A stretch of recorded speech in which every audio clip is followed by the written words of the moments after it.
Mama cho still now ya mo odi mo wani gum. Mama, me na jubi ana e bon ofia dodo. Momo ne e bon dodo. De bia o yes to ana odi mo wani egum. De bia o yes to ana de mo wani na amafia mon kan. Me mo wani o ba sudi. O ta mo ne dodo. Mo ne e dawa ade kro be so na ofiri. Kuro mo wo si kuro mo na mi.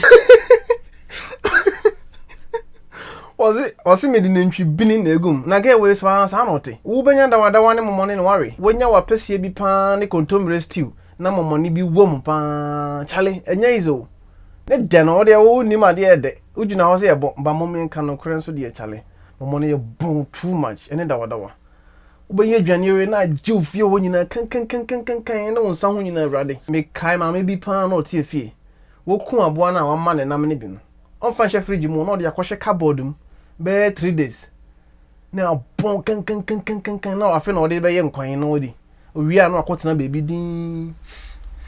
Obedience or drain of one answer or drain Ghana. And I'm can of and sound in the morning. No, I don't know here. Hey, I Ghana for the air. What is also born? I could do a brooch. I brought from Monday. I went to me first idea wing could deal more hole. I didn't born or be catch though. I didn't bone can.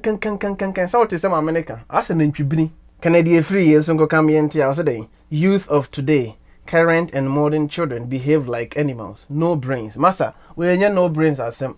I didn't bon maninka. Ah! I brought phone call and the own team for we could deal more. Ah! I dear can we are be na Jew fear you you are a man in Kana. Master Jai. Sana gun and nibbins so tiabron science or do will drone a woman a pine. Tim. Oh yeah, my police for the farm. A bimo party a bone too much. Ah, I don't so they allow no. God have mercy upon us.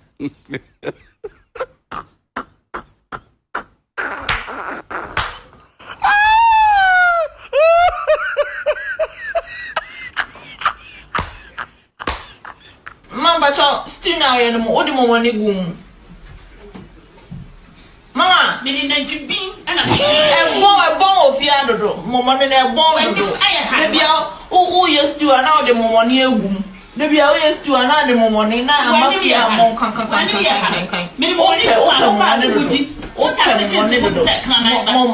Momo ne e dawa ade kro be so na ofiri. Kuro mo wo si kuro mo na mi. God have mercy upon us.